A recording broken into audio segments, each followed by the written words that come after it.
Fala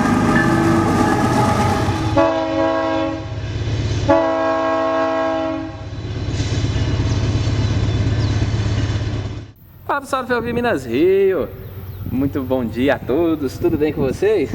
Estamos aqui dentro do túnel.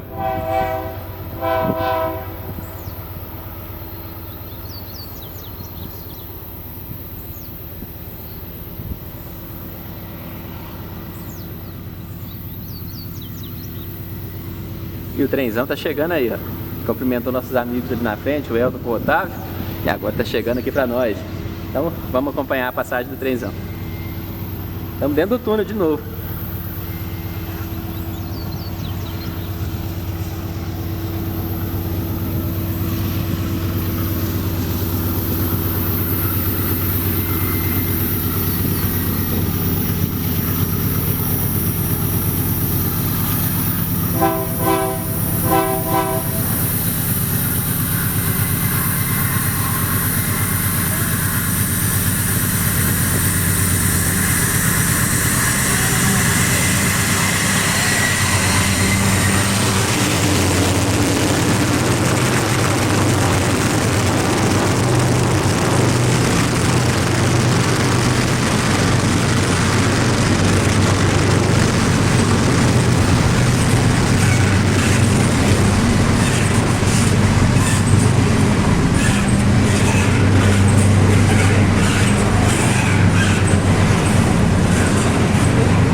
É isso aí, pessoal, agora a gente está aqui no meio do pátio do P114 e está chegando um trem no sentido do contrafluxo.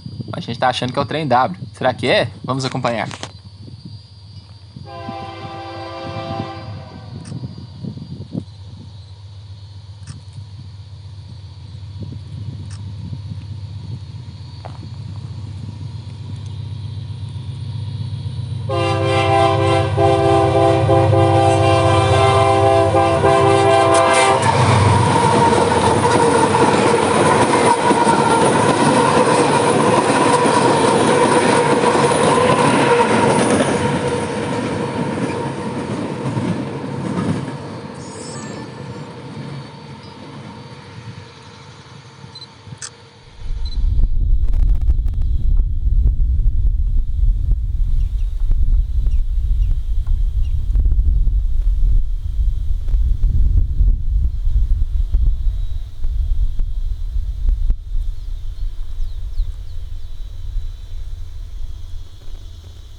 E esse foi o nosso vídeo de hoje. Muito obrigado pelo seu carinho, pela sua companhia. Nos vemos aqui amanhã neste mesmo horário, neste mesmo canal. Então até lá. Tchau, tchau.